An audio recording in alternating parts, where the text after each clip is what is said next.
வணக்கம் காவேரியன்ஸ். இது வரைக்கும் நம்ம ஆவலோடு எதிர்பார்த்த ட்ரம்ப் பவருக்கு வந்துட்டார். அவரோட ஸ்பீச்சில் கூட ஒரு சர்ப்ரைஸ் எதுவுமே இல்லை. எலெக்ஷன் நடந்துட்டு இருக்கும்போது என்ன சொன்னாரோ அது திருப்பியும் அப்படியே ரிப்பீட் பண்ணியிருக்காரு அப்படின்னு தான் சொல்லணும். அந்த ஸ்பீச்லேருந்து நான் என்ன கேதர் பண்ணேன் அப்படின்னா, இன்ஃப்ளேஷன் ரொம்ப ஹையாக இருக்குது. அதுக்கு மெயின் காரணம் எனர்ஜி. அதனால் மோர் ஆயில் ப்ரொடக்ஷன், தட் இஸ் எனர்ஜியில் நிறைய ஃபோக்கஸ் பண்ண போகிறாரு அப்படிங்கிறத ஒன்று கேதர் பண்ணிக்கலாம். அப்புறம் செகண்ட் இது என்ன பார்த்திங்கன்னா, த டேரிஃப். எலெக்ஷன் டைம்லேயும் எலெக்ஷன் முடிஞ்சோனையும் த டேரிஃபை பற்றி நிறைய பேசினார்.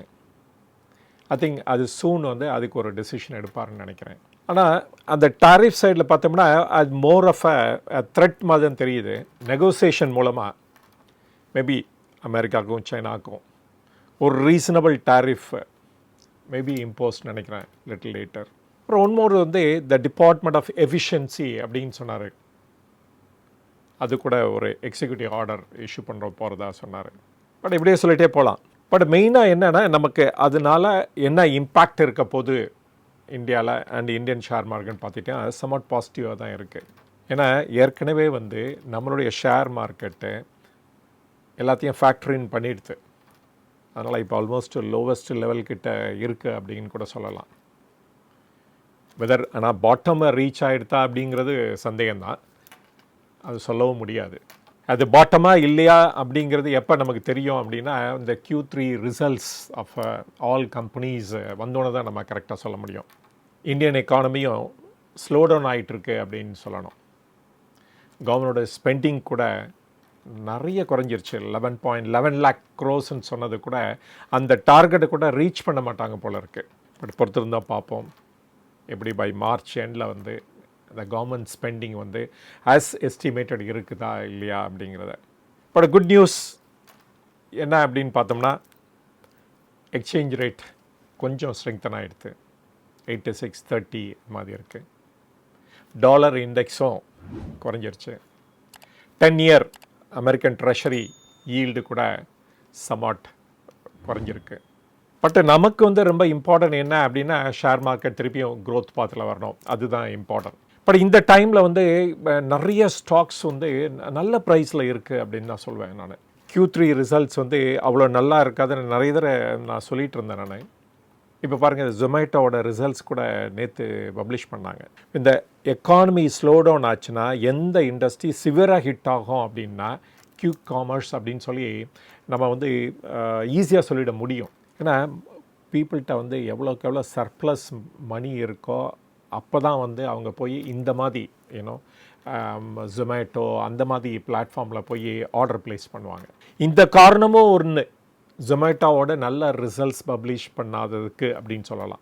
ஆனால் செகண்ட் ரீசன் ஏன் ஜொமேட்டோ நல்ல ரிசல்ட்ஸ் இந்த குவார்ட்டர் பப்ளிஷ் பண்ணல அப்படின்னா, நிறைய ஸ்டோர்ஸ் எக்ஸ்பேண்ட் பண்ணிகிட்ருக்காங்க. எஸ்பெஷலி இந்த டாக் ஸ்டோர் அப்படின்ட்டு நிறைய கேபிட்டல் எக்ஸ்பெண்டிச்சரும் பண்ணிகிட்ருக்காங்க அப்படின்னு தான் சொல்லணும். அதனால் அவங்களோட quick commerce there is Blinkit மட்டுமே பர்ஃபார்மன்ஸில் ஒரு ஹெவியாக டிப் ஆகிருக்கு. அஃப்கோர்ஸ் ஜொமேட்டோவோட டீட்டெயில்டு ரிசல்ட்ஸ் டிஸ்கஷன் இன்னொரு வீடியோவில் வச்சுக்கலாம். இப்போ பேசிக்கலி நம்ம ட்ரம்ப்போட impact on Indian share market அப்படிங்கிறது மட்டும் இந்த வீடியோவில் பார்க்கலாம். But one more area of எனக்கு ரொம்ப இன்ட்ரெஸ்ட்டு அப்படின்னு பார்த்தீங்கன்னா, இந்த எலக்ட்ரானிக் மேனுஃபேக்சரிங் சர்வீசஸ். எஸ்பெஷலி எந்த ஏரியான்னு பார்த்தீங்கன்னா, இந்த ரூம் ஏர் கண்டிஷனர்னு சொல்கிறோம் பாருங்கள், அந்த இந்த செக்டார் ட்ரெமெண்டஸாக க்ரோ ஆகிட்டுருக்கு.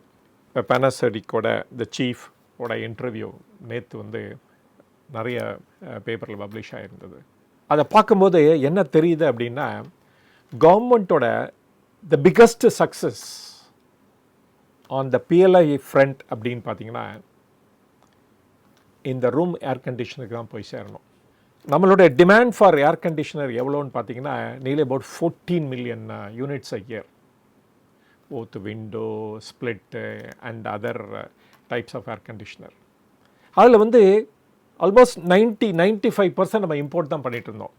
ஆனால் இந்த ஃபியூ இயர்ஸோட க்ரோத் பார்த்திங்கன்னா ட்ரெமெண்டஸாக இருக்குது இன்றைக்கி. ஏர் கண்டிஷனர் அப்படின்னா நியர்லி அபவுட் 80% நம்ம இம்போர்ட் பண்ணிகிட்டு இருந்தோம். தெர் இஸ் 20% தான் அதோட கம்பனன்ட்ஸ் வந்து இந்தியாவில் மேனுஃபேக்சர் பண்ணிகிட்டு இருந்தாங்க. There is 2019. ஆனால் கோயிங் ஃபார்வர்டு இன்றைக்கி 2024 பார்த்தீங்க அப்படின்னா நியர்லி 60% ஆஃப் த கம்பனன்ட்ஸ் வந்து இந்தியாவில் மேனுஃபேக்சர் பண்ணிகிட்ருக்கோம், including compressor, motors and other components for air conditioner. இது வந்து பிஃபோர் 2029 பார்த்தீங்கன்னா நியர்லி அபவுட் 85% வரைக்கும் போகுது அப்படின்னு சொல்கிறாங்க. அது மெயினாக இந்த பிஎல்ஐ சப்போர்ட்னால தான் இந்த இண்டஸ்ட்ரி க்ரோ ஆகிருக்கு. இதில் இம்பார்ட்டன்ட் பிளேயர்ஸ் யாருன்னு பார்த்தீங்கன்னா இந்த பிஜி எலக்ட்ரோபிளாஸ்ட், ப்ளூ ஸ்டார், வோல்டாஸ். அதனால தான் இந்த கம்பெனியோட பர்ஃபார்மன்ஸ்லாம் ரொம்ப நல்லா இருக்குது, அந்த க்ரோத்தும் நல்லா இருக்குது இந்த ஷார்ட் பீரியட்லேயே, எஸ்பெஷலி இந்த பிஜி எலக்ட்ரோபிளாஸ்ட். இப்போ கூட ஒரு பெரிய கரெக்ஷன் இருக்குது இந்த கம்பெனியில். ஈவன் ஒரு ப்ரைவேட் பிளேஸ்மெண்ட் போட்டு ஒரு 800 crores வேறு ரைஸ் பண்ணியிருக்காங்க. அவங்க கூட ராஜஸ்தானில் கூட இந்த ஏர் கண்டிஷனருக்கு, இந்த ரூம் ஏர் கண்டிஷனருக்கு ஒரு புதிய பிளான்ட்டு கூட ஸ்டார்ட் பண்ணியிருக்காங்க. ஐ திங்க் இந்த ரூம் ஏர் கண்டிஷனரே ஒரு பெரிய ரோல் மாடல்னு நினைக்கிறேன் ஃபார் இந்த என்டையர் இந்தியாவுக்கு. நம்மளாலையும் பண்ண முடியும், நம்மளும் வந்து நம்மளுடைய கம்பனன்ட்ஸு நம்ம இண்டஸ்ட்ரிக்கு தேவை இந்தியாவிலே ப்ரொடியூஸ் பண்ணோன்ட்டு அவங்க வந்து காமிச்சிருக்காங்க. அது எப்படி பாசிபிள் ஆயிருக்கு அப்படின்னு பார்த்தா கவர்மெண்ட்டோட சப்போர்ட் அப்படின்னு தான் சொல்லணும்.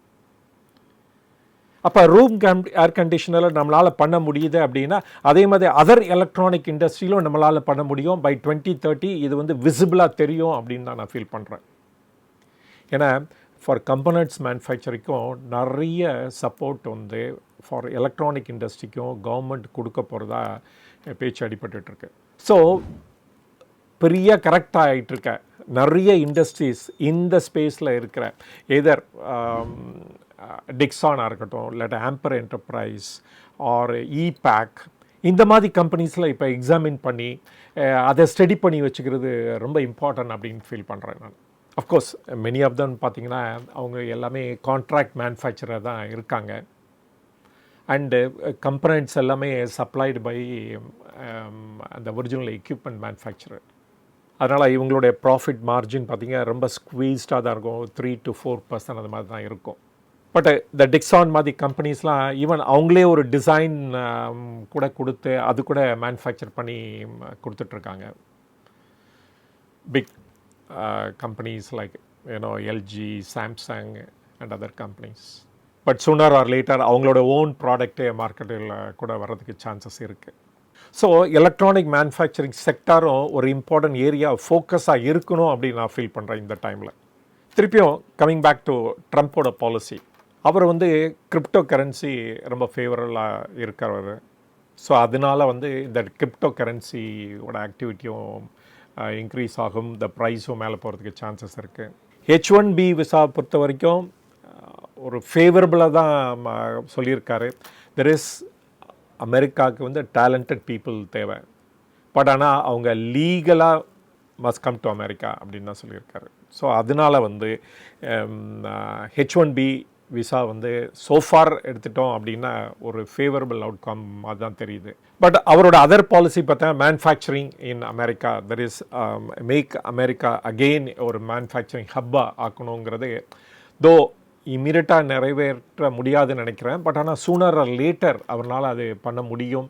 பட் ஆனால் about another 4 years or 5 years we can see அந்த மாதிரி க்ரோத் இருக்கிற சான்சஸ் இருக்குது அமெரிக்காவில். அதே சமயத்தில் ட்ரம்ப்பு கூட இந்த இன்ஃப்ளேஷனை பற்றி பேசுகிறதுனால, ஏன்னா இப்போ இன்ஃப்ளேஷன் வந்து ரேட்டு இன்க்ரீஸ் ஆகிட்டே இருக்குது. அண்டு அது வந்து மெயினாக வந்து எனர்ஜி காஸ்ட்னாலையும் அவர் பின் பாயிண்ட் பண்ணுறாரு. Maybe one more round of increase in interest rate இருக்குமா அப்படிங்கிற ஒரு கொஸ்டின் இதனால் வருது. பட் பார்ப்போம் என்ன பண்ண போகிறாங்கங்கிறத.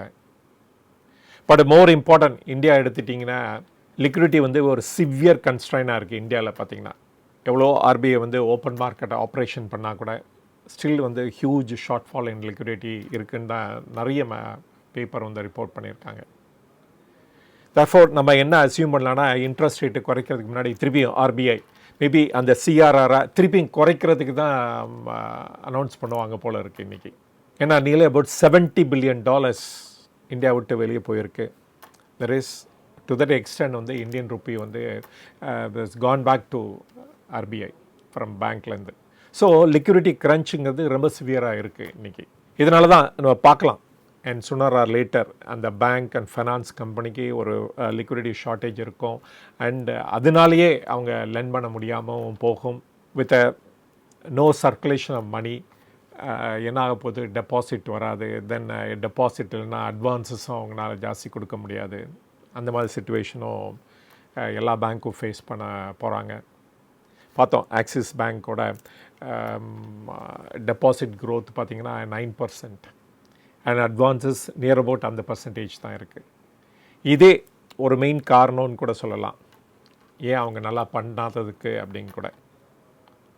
பட் பிப்ரவரி மாதத்தில் இருக்க ஆர்பிஐயோட மீட்டிங் இந்த சிச்சுவேஷனில் இன்ட்ரெஸ்ட் ரேட்டை குறைப்பாங்களா அப்படிங்கிறது ஒரு பெரிய கொஸ்டின் தான். மேபி சிஆர்ஆர் குறைக்கிறதுக்கு ஃபர்தராக இப்போ 4%லேருந்து 3.5% குறைக்கிறதுக்கு சான்சஸ் இருக்குது அப்படின்னு தான் நம்ம எடுத்துக்கலாம். பட் அதுக்கு முன்னாடி பிப்ரவரி 1 நம்ம பட்ஜெட்டை பார்க்க போகிறோம். நிறைய அனௌன்ஸ்மெண்ட் வரும் அப்படின்ட்டு நிறைய பேப்பரில் நம்ம பார்க்குறோம். லைக் அந்த ஏஜிஆர் டியூஸை வெயிட் பண்ணலாம் அப்படின்னு கூட ரிப்போர்ட் வந்திருக்கு. ஈவன் பர்சனல் இன்கம் டேக்ஸில் கூட சம் ஸ்லாபை கூட குறைக்கலாம் அப்படிங்கிற பேச்சு கூட அடிபட்டுருக்கு. பட் பொறுத்து வந்து பார்ப்போம் என்ன மாதிரி நடக்க போகுது அப்படிங்கிறத. இதுதான் என்னுடைய பார்வையில் ட்ரம்ப்போட பாலிசி அண்ட் இம்பேக்ட் என்ன இருக்கும் அப்படின்னு நான் ஃபீல் பண்ணுறேன். இதில் வந்து நிறைய ஸ்டாக்ஸை பற்றி நான் பேசியிருக்கேன். பிஜே எலக்ட்ரோபிளாஸ்ட், எலக்ட்ரானிக் மேனுஃபேக்சரிங் கம்பெனிஸ் அப்படிங்கிற நிறைய கம்பெனி பற்றி பேசியிருக்கேன். இதெல்லாம் ஜஸ்ட்டு எஜுகேஷன் பர்பஸ் ஒன்லி. அது வந்து ஒரு ஸ்டாக் ரெக்கமெண்டேஷன்னு எடுத்துக்காதீங்க. அப்படியே இந்த ஸ்டாக்லாம் நீங்கள் வாங்கணும்னு நினச்சிங்கன்னா ஒரு செபி அட்வைசர்கிட்ட கேட்டு வாங்குங்க. இந்த வாரம் வந்து த ட்ரம்ப்போட பாலிசி அந்த impact on India and the world அப்படிங்கிற ஒரு டாப்பிக்கோட நம்மளுடைய மெம்பர்ஸோட டிஸ்கஸ் பண்ணலான் இருக்கேன். அதில் எஸ்பெஷலி அந்த electronic manufacturing industry and PLI scheme அதை பற்றியும் பேசலான் இருக்கேன். என்னுடைய வியூவை பற்றி நீங்கள் தெரிஞ்சுக்கணுன்னு ஆசைப்பட்டீங்கன்னா cauverybusiness.inங்கிற வெப்சைட்டில் போய் மெம்பர் ஆகுங்க. மெம்பர் ஆனால் என்னோட இன்ட்ராக்ட் பண்ணலாம் அண்ட் டிஸ்கஸ் பண்ணலாம். சாட்டர்டே அன்னைக்கு 11 o'clock. இது வரைக்கும் உங்களுடைய பொன்னான நேரத்தை எனக்காக ஒதுக்குனதுக்கு ரொம்ப நன்றி. தேங்க்யூ.